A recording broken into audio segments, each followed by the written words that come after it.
Tenemos un bagaje muy importante a nuestra disposición para responder las cuestiones que has planteado, que tiene que ver con las enseñanzas, con los fundamentos de las distintas tradiciones espirituales.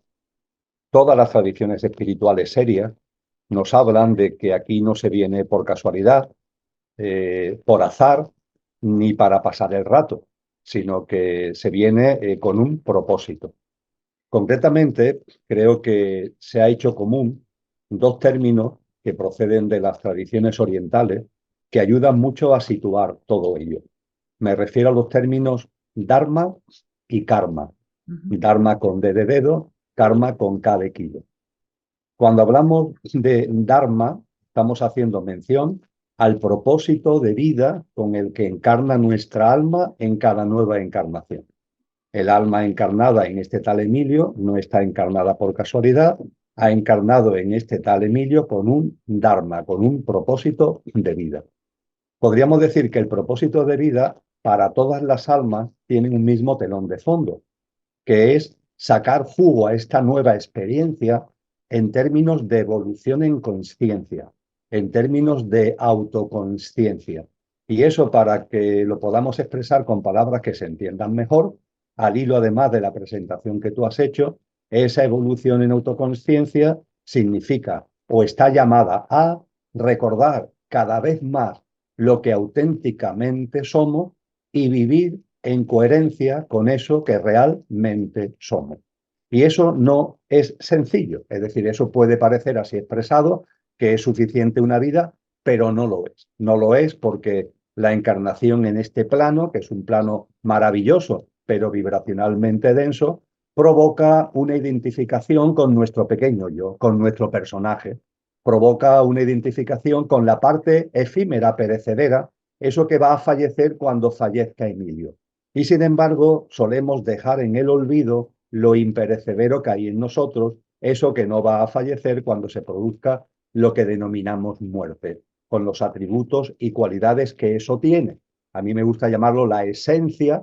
Esas tradiciones espirituales a lo imperecedero lo han llamado alma, espíritu, atma, le han dado distintos nombres, pero lo importante es que es una esencia imperecedera que además tiene, como decía muy bien San Juan de la Cruz, una naturaleza divinal, la divinal esencia, decía él, y esa esencia divinal a través del alma, la dimensión álmico-espiritual, encarna para vivenciar experiencias que le sirvan cada nueva reencarnación a ir teniendo un conocimiento más preciso, un recuerdo más pertinente de lo que somos y una práctica de vida cada vez más asociada y coherente con ello.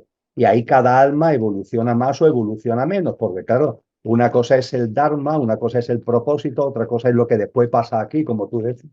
Una vez que estamos aquí, pues podemos caer otra vez en el olvido, las circunstancias de la vida, de entretenimiento, de distracción, nos va llevando por un sitio o por otro, pero podríamos decir, en definitiva, que con el término Dharma con D de dedo se hace referencia a que cuando nuestra dimensión imperecedera encarna, lo hace con un propósito. Y junto con el Dharma está el karma. El karma no es algo que el alma elija para la nueva encarnación, sino son circunstancias que devienen, que proceden de encarnaciones anteriores. Son cuestiones, podríamos decir, que han quedado abiertas, que no han quedado resueltas en vidas anteriores y que el alma lo trae consigo como si fuera la cola de un cometa. Es un buen símil para entender lo que es el karma. El cometa como tal es el alma y tiene un dharma y tiene una cola, y esa cola del cometa es el karma, que son cuestiones, repito, cuestiones importantes, no son cuestiones secundarias, si no, no tendrían la fuerza como para acompañar al alma en un proceso de reencarnaciones que proceden de vidas anteriores. Eso es el karma. Y ese karma puede ser negativo o puede ser positivo, es decir, pueden ser circunstancias que han impactado mucho en nosotros porque han sido circunstancias de alta vibración, salvar la vida, arriesgar nuestra vida por otras personas, pongamos por caso, o pueden ser circunstancias densas de baja vibración, por ejemplo, al haber asesinado a otra persona en una determinada vida. Esto provoca unos efectos que nos acompañan a la siguiente. Con lo cual, cuando nuestra alma encarna, trae consigo un dharma y trae consigo un karma. Y tú has hecho mención a un tema importante, que son los pactos. independientemente de este kit de encarnación al que acabo de hacer referencia, el alma primero necesita hacer forzosamente unos acuerdos, no pactos. Fíjate, Alina, que hago referencia al término acuerdo. El Acuerdo. alma tiene que hacer unos acuerdos álmicos. Unos acuerdos álmicos que son, vamos a llamarlo así, instrumentales. Por ejemplo, cuando un alma va a encarnar, necesita unos progenitores, necesita un alma encarnada que haga de mamá y un alma encarnada que haga de papá. Y eso no sucede por casualidad. Es decir, se necesita que esas dos almas que están encarnadas, las que van a ser el papá y la mamá, hagan un acuerdo con ese alma que les pide permiso para encarnar en su ámbito. Con lo que cuando hablamos de padres, de madres y de hijos, hay desde luego un acuerdo álmico. Un acuerdo que a mí me gusta denominar de instrumental, porque puede ser simplemente eso, instrumental, del alma que está aquí, del papá y de la mamá, le dan un hábitat para que ese alma pueda encarnar en una determinada persona, con unas determinadas condiciones socioeconómicas, geográficas, culturales, etcétera, etcétera. Y puede ser también que haya otros acuerdos con otras almas para ya no para el nacimiento, sino para el desarrollo de nuestra vida.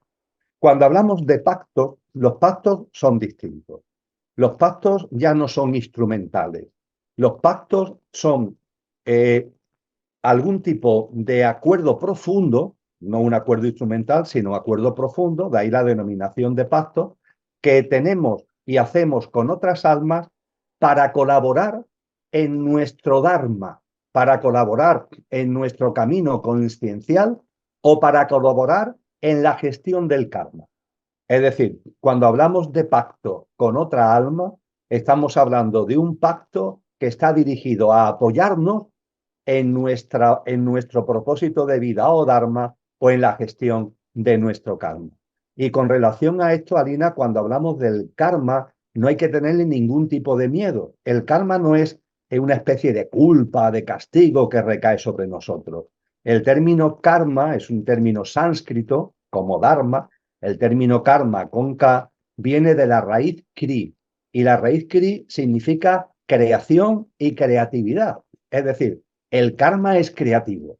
Vamos a ver, si yo en una vida anterior, bien porque he salvado la vida, he arriesgado mi vida por salvar la vida a una persona, estoy poniendo esto de ejemplo de modo coloquial, evidentemente, o he asesinado a una persona, y eso ha originado un efecto desde el punto de vista vibracional que me acompaña a la siguiente vida, lo mejor que puede pasar es que eso se plasme, sobre todo cuando tiene un carácter negativo, que no se quede ahí como una especie de piedra, de losa, que mi alma va arrastrando. Esa cola del cometa que referíamos, lo ideal es que se plasme en esta vida y que en esta vida yo tenga la posibilidad de recibir los impactos positivos en caso de que el karma sea positivo o gestionar desde mis nuevas experiencias, desde mi estado de conciencia, gestionar los efectos negativos que puede tener el karma denso, que puede tener el karma negativo. Y los pactos de almas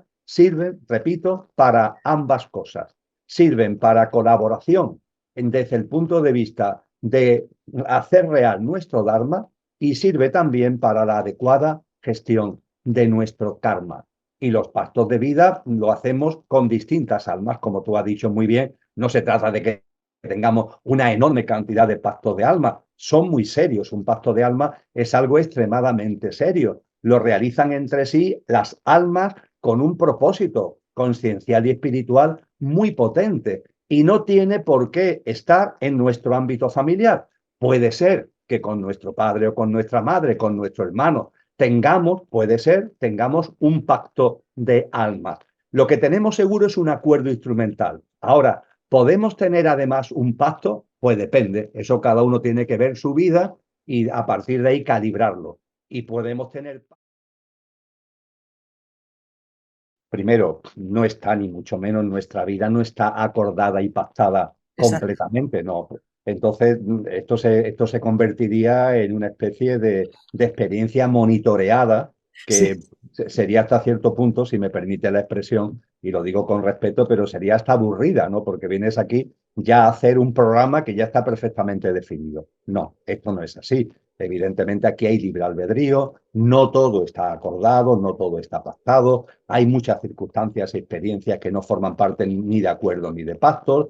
Juntos con los acuerdos y pactos hay también algo muy bello, a mí personalmente me parece entrañable, ¿no? Y es que almas con las que no tenemos ni acuerdo ni pacto, pero nos vamos encontrando con ellas en el Claro, camino de la vida, ¿no? por Y podemos vibración, ¿no? percibir que con algunas de estas almas tenemos una afinidad.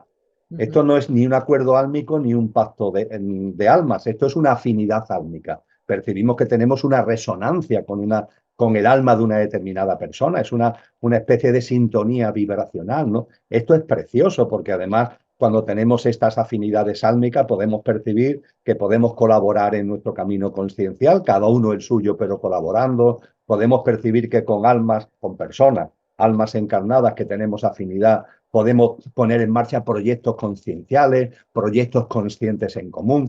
Esto es precioso y todo esto no tiene que ver con acuerdo, no tiene que ver con pacto, son cosas que van desenvolviéndose en el propio contexto de la experiencia vital. Esto es muy importante tenerlo en cuenta. Y es muy importante también tener en cuenta que cuando hablamos de karma, en particular con cada kilo, el karma no es que, porque a veces se escuchan este tipo de cosas que no coinciden con lo que nos enseñan los maestros y maestras.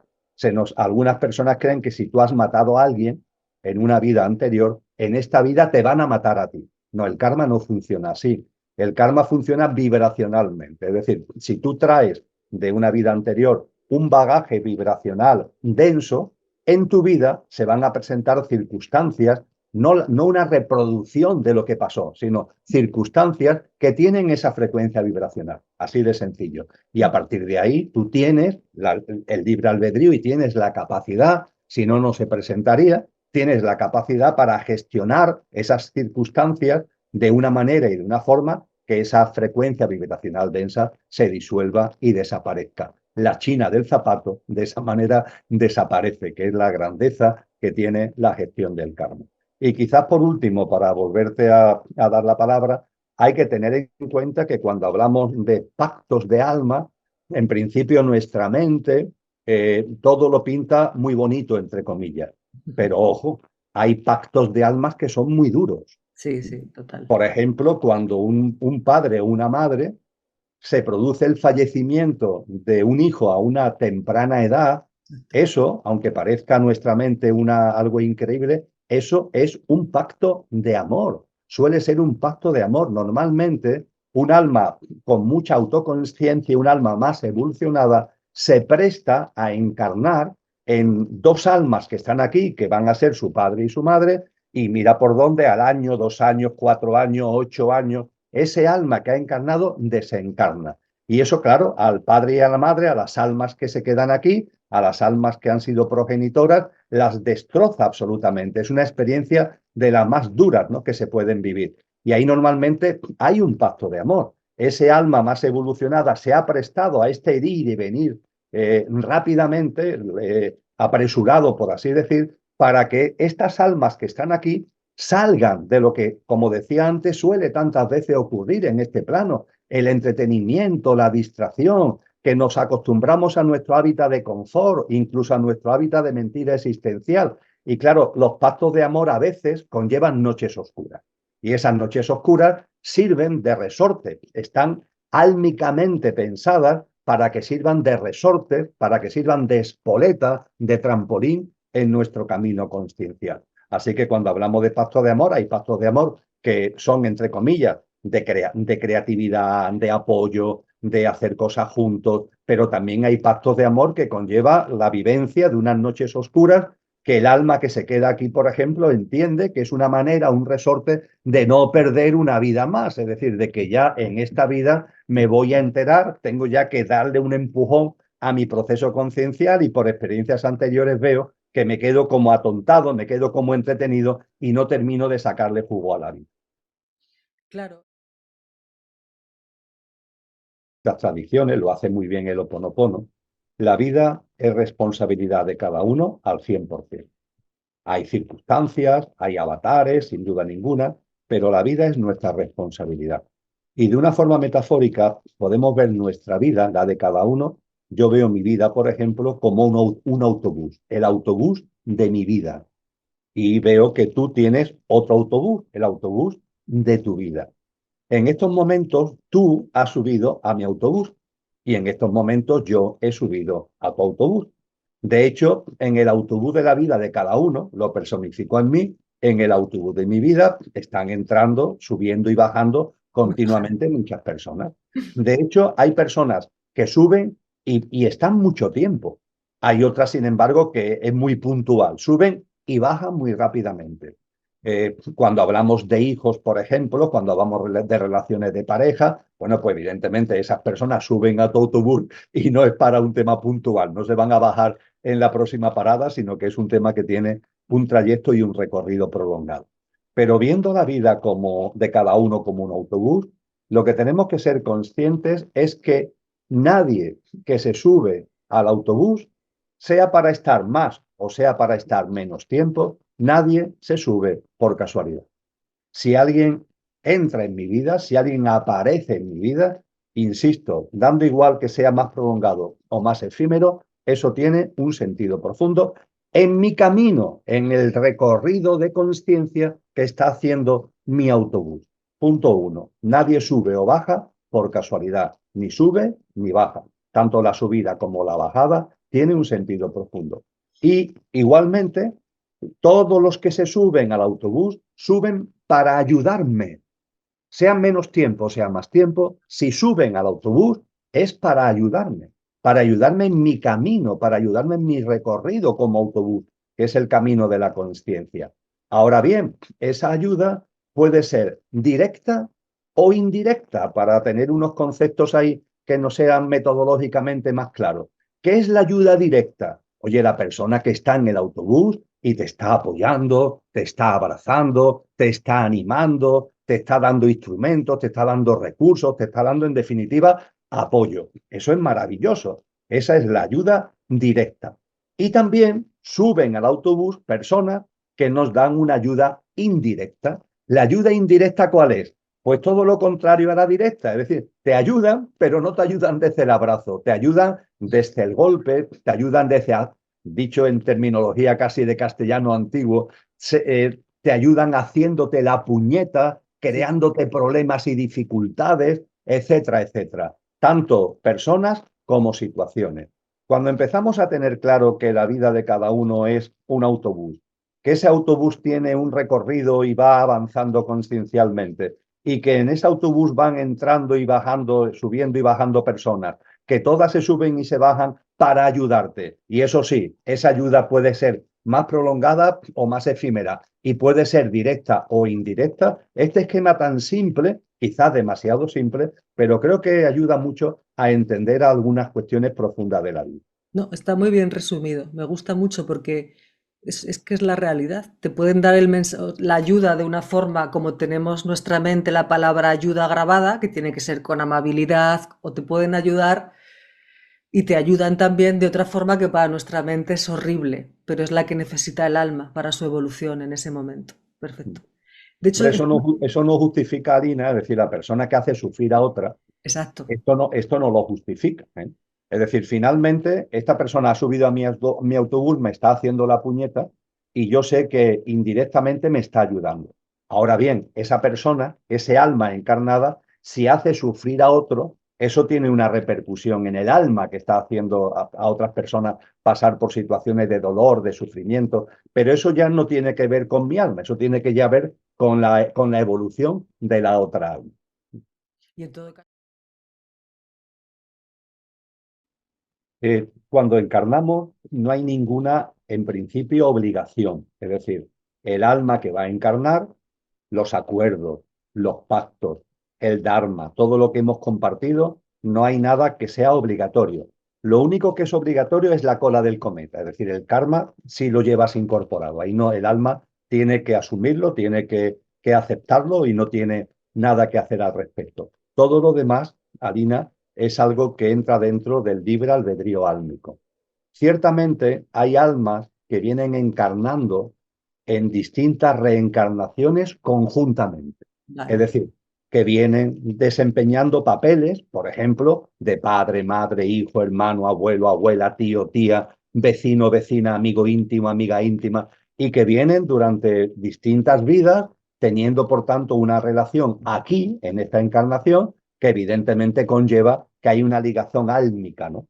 Pero por muchas relaciones familiares que tengamos álmicamente, el alma siempre está en disposición de decir, oye, en la nueva vida, yo a esa familia álmica, que le estoy muy agradecida, pero ya está, es decir, ya con ese juego de almas, de cambio de roles, de interpretación de papeles, ya he aprendido lo suficiente y ahora necesito como un cambio de fichas, necesito como un cambio de escenario álmico. Es decir, que no entendamos la familia álmica como una especie de obligación que ya en todas las encarnaciones vamos a tener esa obligación, esa imposición. No, el alma tiene libertad absoluta. Insisto, lo único que no tiene libertad es con relación al karma, tiene que aceptar. Si tiene la piedra en el zapato, tiene que aceptarla, a ver si es capaz en esta vida de quitarse la piedra del zapato. Todo lo demás entra dentro del libre albedrío álmico.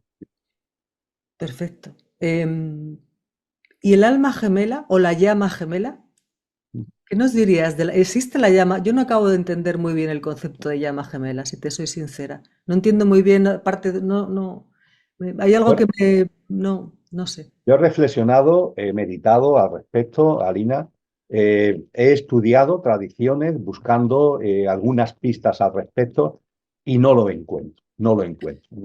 No entiendo. Es más, creo que corremos el riesgo de hacer una especie de proyección desde nuestra mente física, una proyección al mundo álmico. Y una proyección que hasta cierto punto tenemos que ser vigilantes y cuidadosos con ella, porque a veces se plantea como aquí se ha planteado desgraciadamente lo de la media naranja. Y Exacto. no, no Sí, necesitamos una media naranja. Aquí somos completos, somos seres humanos completos y nuestra alma es también completa.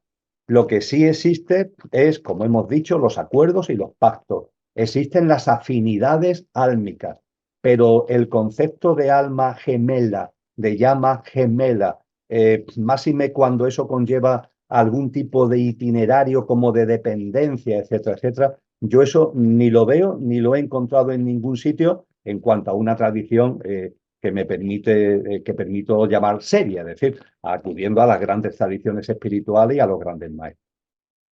perfecto. Obsesiones ninguna, ¿eh? Ya está bien de obsesiones, obsesionarnos con nada.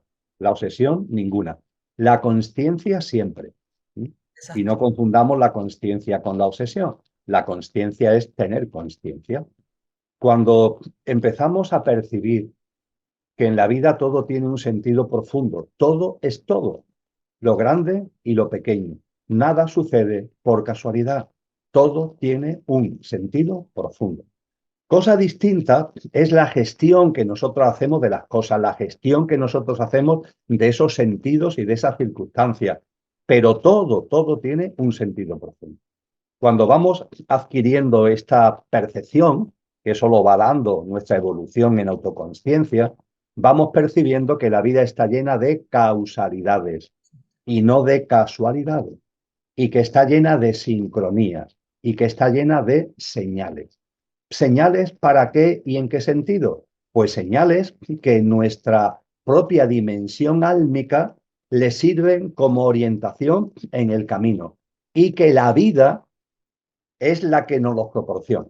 Esto es un tema interesante porque cuando hablamos de mi vida y hablamos de la vida, aquí encarnados hacemos como un muro. Pero ojo, la vida que hay fuera, la vida en general, no es distinta de mi vida.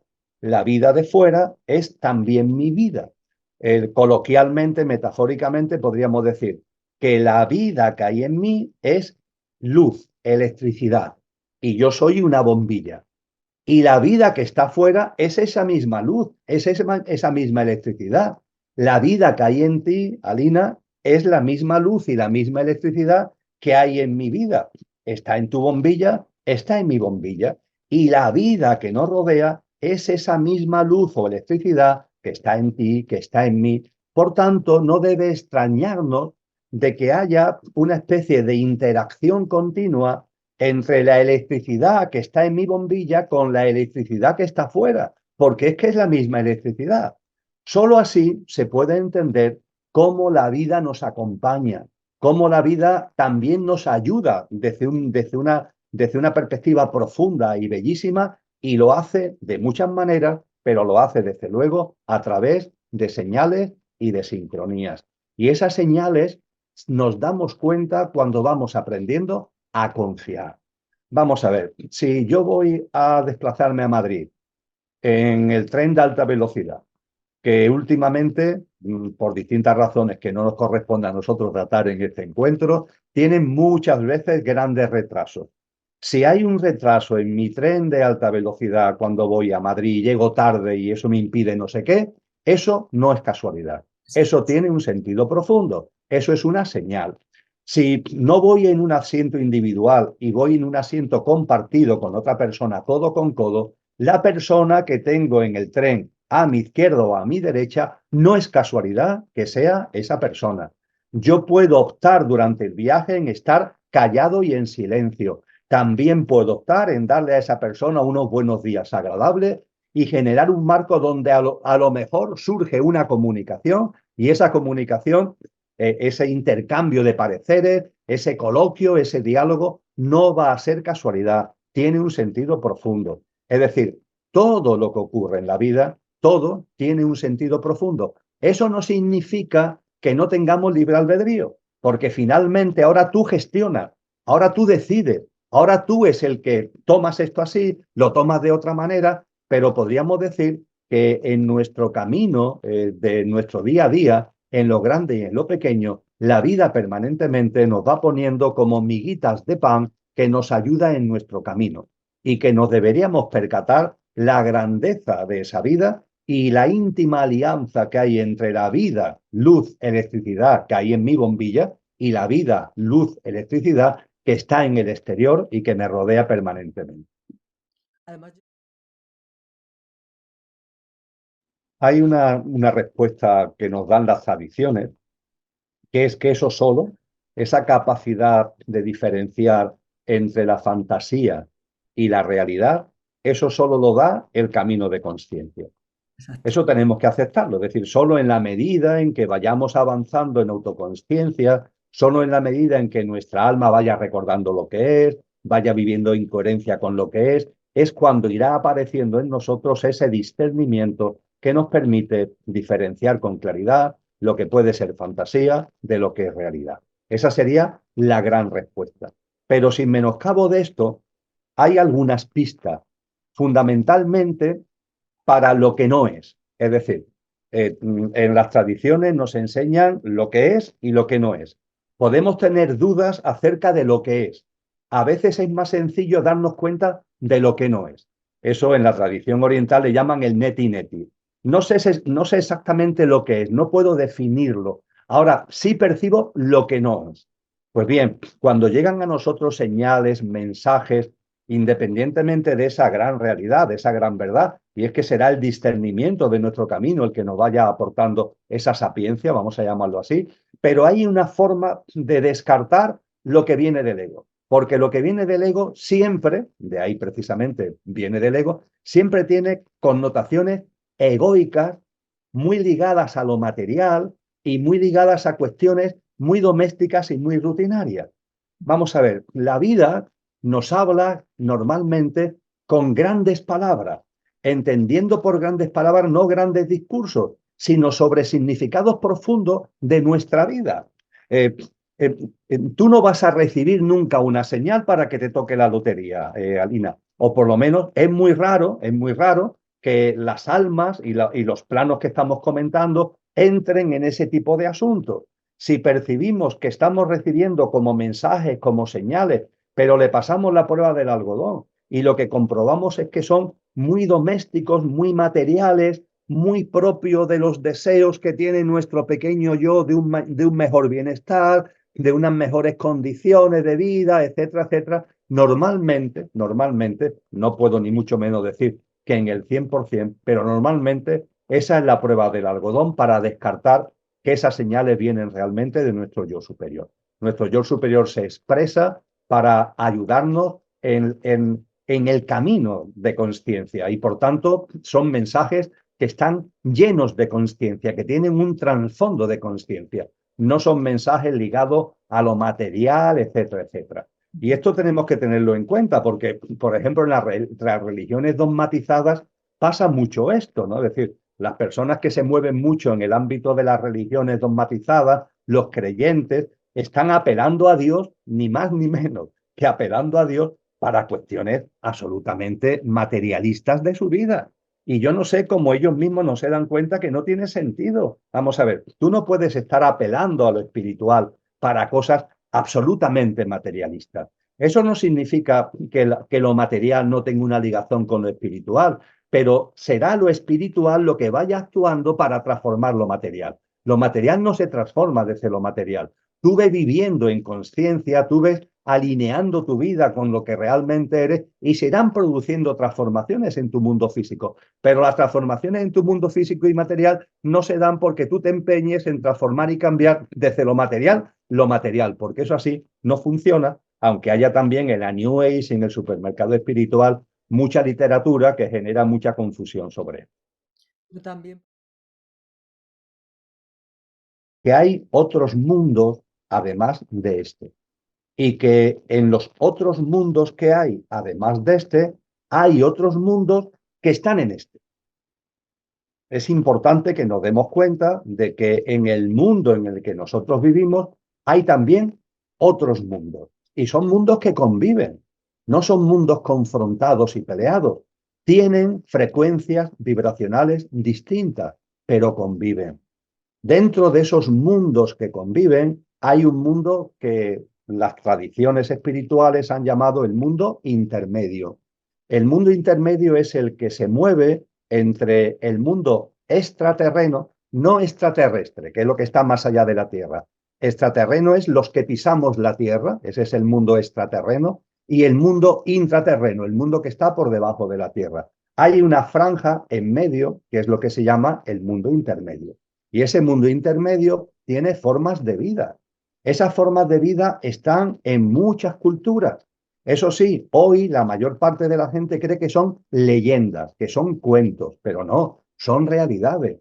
Cuando hablamos de hadas, no estamos hablando, por ejemplo, no estamos hablando de un mito, no estamos hablando de una leyenda, es una realidad. En el mundo intermedio hay una forma de vida que es la forma ádica, una forma de vida muy variopinta, en el sentido de que las hadas son muy diferentes entre sí, también como ocurre en muchas formas de vida, en tamaño, en características, pero hacen una labor todas ellas, porque eso sí, tienen una frecuencia vibracional que yo diría que dicho de una forma muy directa, está por encima de la media del ser humano y hacen una labor muy importante fundamentalmente de colaboración con la naturaleza, de colaboración con los reinos de la naturaleza, con la madre tierra, con la creatividad, con la fuerza de la vida. Hacen una labor preciosísima.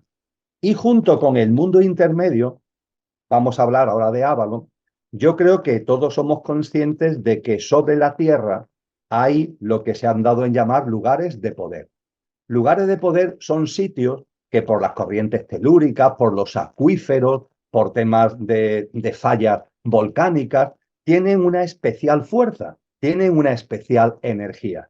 Y esos lugares de poder han sido detectados por la humanidad desde hace mucho tiempo. Y como han sido detectados por la humanidad, a lo largo de los siglos, en esos lugares de poder, en muchos de ellos, se han hecho recintos espirituales, monasterios, templos, lo cual ha hecho que esos lugares de poder adquieran todavía más poder, porque se le une el poder telúrico de la energía de la Tierra con el poder espiritual de haber puesto sobre ellos recintos espirituales donde se viene manteniendo una tradición a través de los siglos. Creo que esto de los lugares de poder, más o menos, creo que esto está hasta admitido desde el punto de vista energético, incluso por personas que descartarían el resto. Ahora bien, cuando hablamos de Avalon, no estamos hablando de un lugar de poder, estamos hablando de algo más. No digo con eso que no sea un lugar de poder, pero hay un valor añadido que es lo más importante, que es una anomalía vibracional. Y me explico, Alina. En el planeta hay anomalías desde el punto de vista energético. Por ejemplo, cuando hablamos de magnetismo terrestre y electromagnetismo, la ciencia nos dice que hay una zona que está entre el sur de Sudamérica y el sur de África que tiene la denominación científica, se puede encontrar fácilmente en Internet, de la anomalía del Atlántico Sur. ¿Qué es la anomalía del Atlántico Sur? Una zona bastante amplia, va desde la cordillera de los Andes hasta Sudáfrica, donde las frecuencias electromagnéticas y el magnetismo es distinto del resto de la Tierra. Y no solamente sobre la faz de la Tierra, sino hasta una altura de muchos kilómetros. De manera que los satélites tienen problemas cuando pasan por encima de esa zona que se llama anomalía del Atlántico Sur. Pongo esto como ejemplo porque también hay anomalías, y anomalía no significa una cosa rara, significa que se sale de la norma. También hay anomalías vibracionales. La madre Tierra vibra en una determinada frecuencia vibracional, que por cierto está en aumento, y vibra en una determinada frecuencia vibracional. Pues bien, hay algunas zonas de la Tierra que hay una mayor frecuencia vibracional. Es como si estuviera la planta de la frecuencia vibracional que tiene toda la Tierra y es como si en ese punto hubiera una planta superpuesta, una planta de una mayor frecuencia vibracional. Esa planta de mayor frecuencia vibracional da lugar a una realidad, entre comillas, paralela. Está junto con la nuestra, pero es distinta. Y como vibra en una frecuencia vibracional distinta, desde aquí no se ve. Es una planta que está arriba, pero que desde nuestra frecuencia vibracional no la detectamos porque es de una frecuencia vibracional superior. A quien esto le pueda parecer más raro, le aconsejo un libro y le aconsejo una película que son las 9 revelaciones. Porque en la película y en el libro de las 9 revelaciones, al final de la película, se ve como los protagonistas están huyendo y son llamados por una persona para que venga hacia ellos y los introduce en un nivel vibracional más alto. Ellos a la persona la ven delante, pero esa persona tiene la capacidad de subirlo de nivel vibracional y los que lo van persiguiendo pasan al lado y no lo ven. Están compartiendo el mismo sitio, pero están en un plano vibracional superior. Ese es el mundo de Avalon. El mundo de Avalon es un mundo precioso donde hay formas de vida humanoides, humanas, y donde hay formas de vida donde el mundo ádico también se expresa. Es decir, ese mundo ádico que está aquí en nuestro mundo, en el mundo intermedio, en el mundo de Avalon, y también seguro en otras anomalías vibracionales que hay sobre la Tierra, tienen como un espacio muy privilegiado de convivencia y de existencia. Y yo pude vivir, yo pude conocer que además Avalon no solamente es que haya hadas que viven en Avalon, es decir, es un plano ádico propio de Avalon, sino que incluso Avalon realiza una labor de enseñanza, de formación, en el mejor sentido del término, a las hadas de nuestro mundo intermedio. Es decir, es como si las hadas de nuestro mundo intermedio fueran a Avalon a recibir una formación, que siempre es una formación espiritual, una formación en conciencia, y eso es de las cosas, de las muchas cosas que yo narro en Ojos Nuevos, en las crónicas de Avalon, ¿no? Que efectivamente allí el Thor, es decir, cuando vamos a Glastonbury, cuando vamos a aquella zona, está la torre del Thor. Nosotros el Thor, ¿cómo lo vemos? Vemos la torre, ya está, y nada más.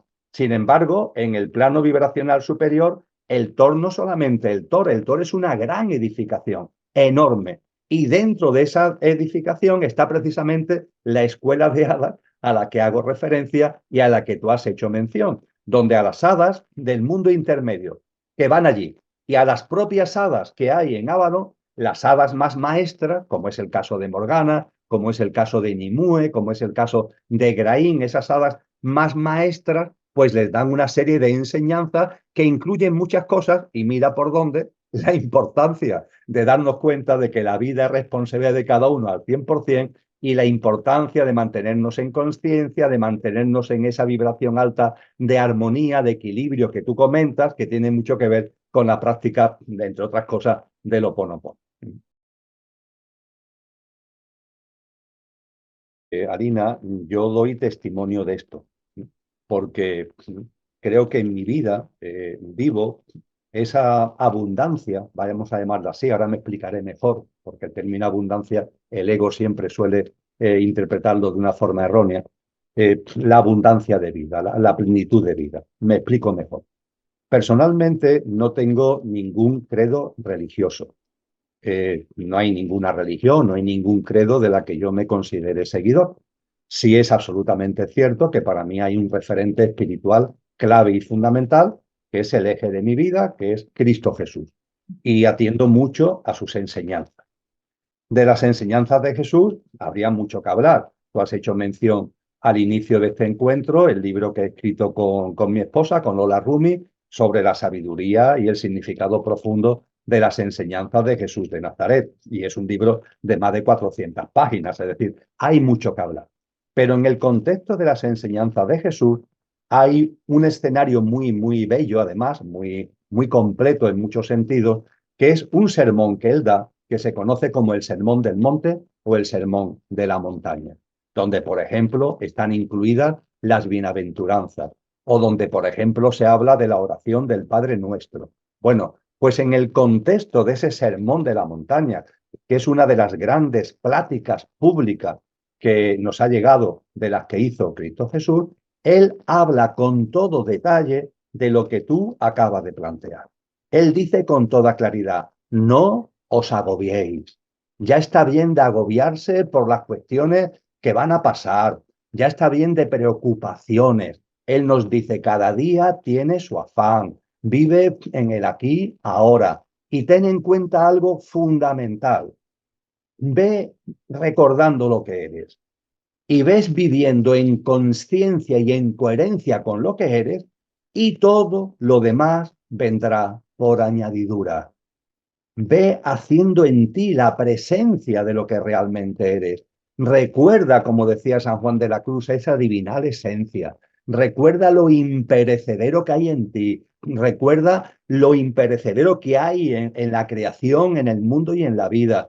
Y ese recuerdo llévalo unido a una presencia cada vez mayor en tu práctica de vida. Y a partir de ahí todo se transforma. Y a partir de ahí la vida se va transformando en una vida abundante. Una vida abundante no significa que te hagas rico, por favor, ni que te vaya a tocar la lotería, como decíamos antes, ni necedades parecidas. No, la vida abundante es una plenitud de vida, donde no te falta nada para vivir dignamente y, lo que es más importante, empiezas a tener una abundancia de aquello que nos da la verdadera plenitud, aquello que nos da la verdadera felicidad, que no son las cosas de fuera, no son ni los objetos, ni las cosas, ni las personas, ni las circunstancias de fuera. No, es algo que está en nuestro interior, la felicidad como estado natural de nuestro ser, y que cuando eso, a través de la presencia, y la presencia no es, repito, sino una práctica ligada al recuerdo de lo que somos, cuando vamos avanzando en ese camino, todo se va como reconfigurando, como muy bien nos dice Cristo Jesús, y todo viene dado por añadidura. Y es donde deberíamos centrar nuestra vida. Sin embargo, vamos en nuestro día a día pensando siempre en otras cosas. Es decir, se nos está diciendo con claridad que esto que hay aquí se transforma si tú vas viviendo en estas claves conscienciales y espirituales. Bueno, pues en lugar de vivir en estas claves concienciales y espirituales que transforman esto lo olvidamos y estamos todo el tiempo aquí dándole vueltas a lo puramente material, cuando la transformación de lo material desde lo material no es posible. Y donde además, cuando queremos transformar lo material desde lo material, se mete el ego con unos objetivos, con unas metas que lo único que nos originan es esfuerzo, tensiones, ansiedad y normalmente sufrimiento. Así que el camino está clarísimo. El camino es el camino de la conciencia, el recuerdo de lo que somos, la práctica en coherencia con lo que somos, y todo lo demás vendrá por añadidura. Sería un poco, yo me acuerdo una persona que, Jesús Urbiola, que lo he nombrado muchas veces porque aprendí mucho de esta alma, ¿no? Y él hablaba de crear la realidad, pero con conciencia, ¿no? Con sabiduría. Y siempre decía, no hay que hacer nada. Claro, esta frase tú te la puedes coger y alguno dice, pero es una gran verdad. Se trata de ser primero. No es que no haya que hacer, él no se refería a eso, sino que todo se transforma desde un estado interno de ser. Y a partir de ahí harás las acciones correctas y perfectas en el momento adecuado, ¿no? Por esa inspiración, ¿no? Pero primero es ser, ¿no? Y estamos intentando cambiar la pantalla de la vida sin ir al proyector, ¿no? Sin ir a... Fíjate, Alina, que en castellano, en español, tenemos la grandeza de un idioma que no lo ponemos en valor como debiéramos y tenemos dos verbos, ser y estar, cosa que no ocurre en inglés, por ejemplo, donde todo es to be. Y lo mismo vale para un roto que para un descosido, para ser o para estar. Y ahora, dependiendo de las circunstancias, es ser o es estar. No, aquí tenemos el verbo ser y el verbo estar. Hemos compartido que el ser humano tiene una dimensión perecedera, efímera. Ese es nuestro estar. Y también tenemos una dimensión imperecedera que no va a morir con la muerte y que encarna en lo perecedero. Ese es nuestro ser. A partir de ahí, el ser humano es una perfecta conjunción de ser y de estar. Y cuando la presencia del ser se hace efectiva, es cuando tenemos posibilidad de transformar el estar. Cuando el ser está olvidado, el estar es imposible que cambie. Es decir, es como si estuviéramos nosotros de alguna forma prisioneros del olvido del ser que somos. Entonces, cuando hablamos de esa creación de verdad, esa creación significa la presencia del ser y la presencia del ser actúa sobre el estar. Cuando el ser está olvidado, el estar es una especie de prisión en el que nos vemos encarcelados y donde nos creamos fantasías de que desde el estar y desde el propio estar podemos transformar ese estar. No, será la presencia del ser lo que haga y obre esa maravilla, como nos han enseñado los maestros, con Cristo Jesús a la cabeza de una forma enormemente clara y rotunda.